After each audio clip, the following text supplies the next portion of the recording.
जरा मदत हो. लांबलच काय ग अगदी. हो बाई कसला राजसी हार आहे ग. अरे वा छान दिसतोय ग. सुरेख सुरेख. काय चॉईस आहे तुझी ललिता.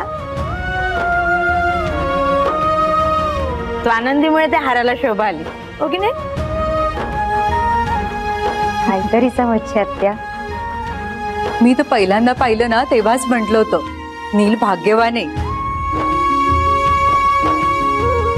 अगदी चांगली बायको मिळवली त्यांनी. बरं तुमचं चालू द्या. आनंदी आणखीन एखादा दागिना हवा असेल तर मागून घे. तर आम्ही तुझ्या आईवडिलांसारखेच आहोत. हो पण नकोय आणखीन दागिने. ते तू बोल हिच्याशी. ललिता मी आता आहे. हो.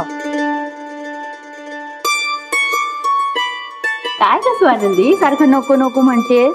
अगं एखादा दागिना तरी माग. पटकन देते की नाही बघ. नाही तुम्ही आधीच एवढे केले झाले की सगळे. आता नको आणखी. स्वानंदी अगं आता काळ बदलला म्हणून नाही तर आमच्या काळच्या सुना दागिन्यांच्या भारानेच वाकून जायच्या नुसत्या. कसं तरीच वाटतं ना सोन्याच्या भाराने सुनेने वाकायचं म्हणजे. तू काळजी करू नकोस. तुला नाही कोणी वाकवणार.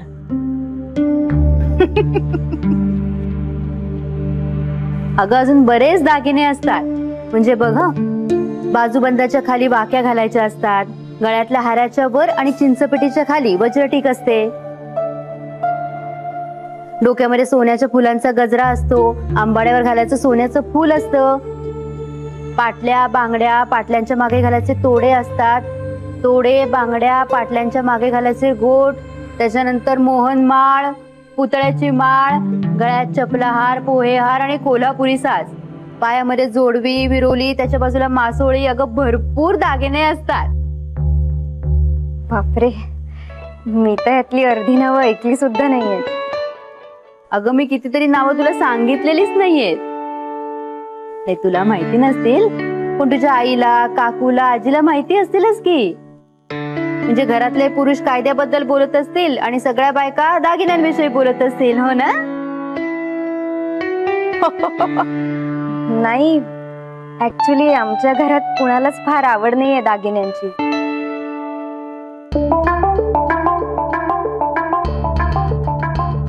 उलट माझी आजी तर म्हणते माणसाचे गुण आणि त्याचं वागणं हाच खरा दागिना. तुम्ही उगाच एवढा खर्च केला. अगं सगळ्याच मुली असं म्हणतात पण तुझी आई तुला दागिने घातल्याशिवाय थोडीच पाठवणार आहे. आईला हौस असतेस की नाही. खूप दागिने करतील बघ त्या तुझ्यासाठी. बरं तुम्ही सासूना बसा बोलत मी निघते. अच्छी मावशी मला बोलायचं जरा तुमच्याशी. जरा थांबा. मी जरा. हॅलो हॅलो स्वानंदी प्लीज रागावू नकोस. एक सांगायचं होतं. काय झालंय. अगं मी येणार होतो तिकडे पण एक महत्वाचं काम अचानक आलंय त्यामुळे मी आता येऊ शकणार नाहीये. तुझं तिथलं काम आवरलं असेल तर तू हो पुढे. मला खूपच उशीर होईल यायला. नाही काही हरकत नाही. मी जाईन घरी एकटी. तुम्ही तुमचं काम करा. बरं ठेवते फोन. रागावली नाहीयेस ना. नाही नाही ठेवते फोन. काय ग इंद्रनीलचाच फोन ना.